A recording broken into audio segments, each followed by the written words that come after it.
Hey guys, what's going on? So it looks like we're going to be getting a new Kenobi book coming out this July. I think it's July 26th or something like that. Yeah, July 26th, which I think is the Kenobi show is going to be done by then. Hello So there. this will be something we could read afterwards and we can kind of figure out more of his story. It takes place before Master and Apprentice, and that book was by Claudia Gray. Actually, I have it right here.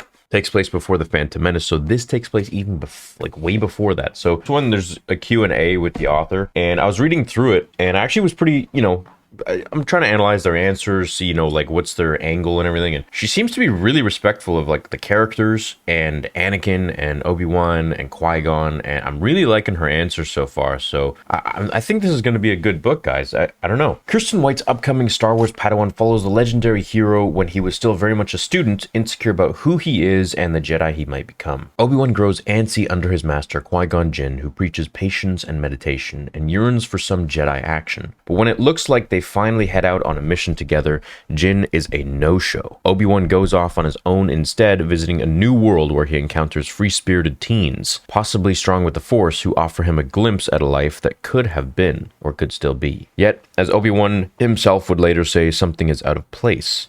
While Padawan doesn't arrive until July 26th, you can get a sneak peek at the painted cover featuring Obi-Wan and the hint of the lush planet Lenara behind him below. And to mark the image's debut, StarWars.com caught up with White for her first ever interview on Padawan, discussing how her teenage Obi-Wan connects with the older versions we know, whether Kenobi is more similar to his future apprentice than believed, and what might be the starring Padawan's defining characteristic. So it's a cool cover. What the hell is that? You've written horror thrillers, even medieval tales. What's it been like? What has she written? Okay, so these are some of the books that she's written, I guess. Unsurprisingly, just as much research. Some people think writing in an existing franchise means less work. The world building is already done, but it comes with far more opportunities to get things wrong. I owe so much of who I am as a person and a storyteller to Star Wars, and I hope I brought that affection and respect to Padawan. I sometimes joke that my only controversial Star Wars opinion is that I love it all. What? But it's true. I feel tremendously lucky to be a small part of this galaxy of incredible storytelling. There haven't been many stories about Obi-Wan from this time period. How did you approach further developing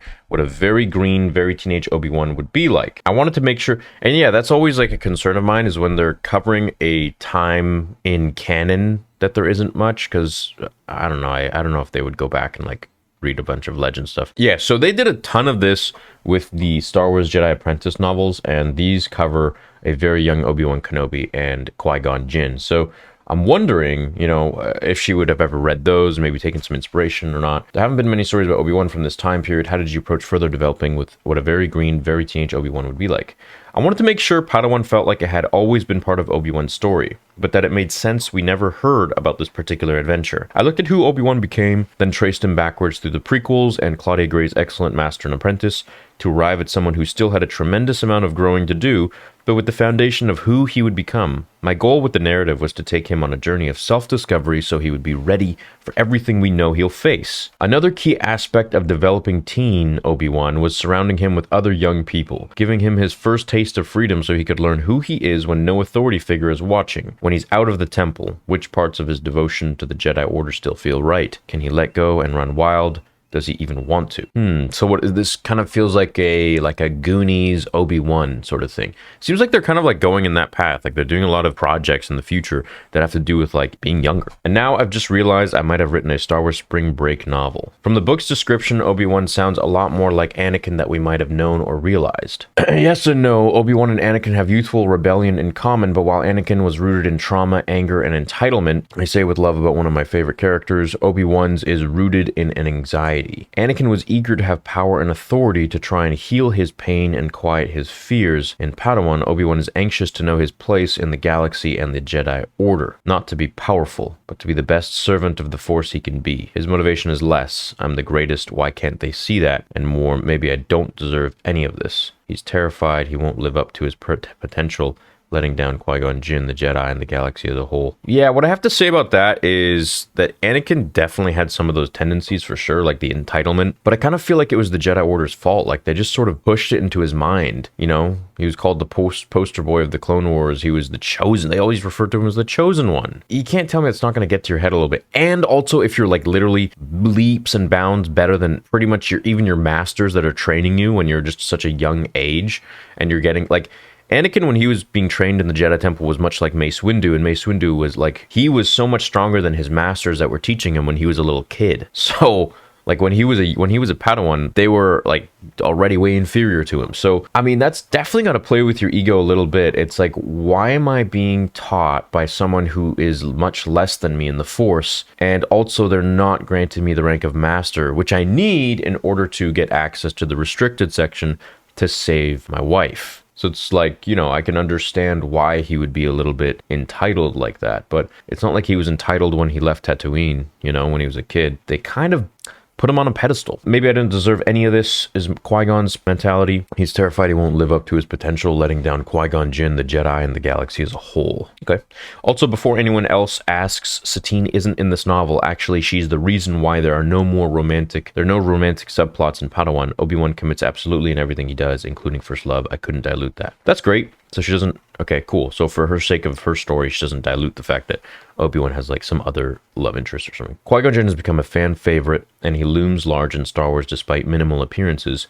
How central is Obi-Wan's relationship to Qui-Gon in your story? I absolutely understand the outsized impact Qui-Gon Jinn has had on Star Wars fans. He's the mentor we all wish we could have. Wise and patient, but with that sly twist of humor, Qui-Gon in many ways represents the ideal Jedi, untouched by politics, constantly guided by the Force, spiritually thoughtful, and calm amidst any turmoil. But those same qualities would also make him really intimidating to partner with as a young teenager. How do you live up to that? I leaned hard into this tension. Though Qui-Gon isn't physically present for much of the book, he's a constant presence for Obi-Wan, who must figure out how to be what Qui-Gon wants in a Padawan, if that's even possible.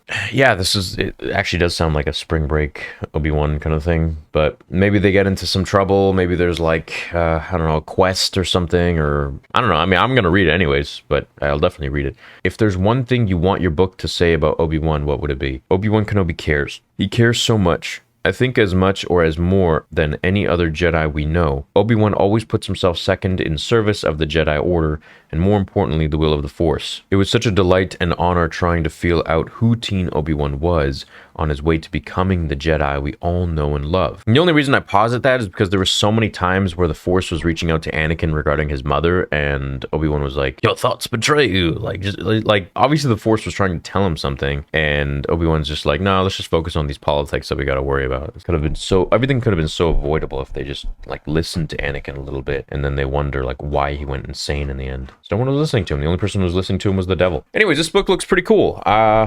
I am definitely going to be reading it. As for, I'm still on the fence of like, you know, like what's this really going to be about? Is he just going off on like spring break? And he's going off on another world? Like, why is he on another world? What is he doing? Why is he outside of the Jedi Temple? Why is Qui-Gon not there? So I guess we'll find out all of that July 26th when I will do a read of it, and then I'll give you guys my full review, and there's like going to be canon stuff that I'll take from it too. So anyways, hope you guys enjoyed this vid and my thoughts on it. Hope you have a great rest of your day, and there's only a few more months until Kenobi, and I'm really excited for it. So I'll see you guys then. Have an awesome rest of your evening, and yeah, may the Force be with you.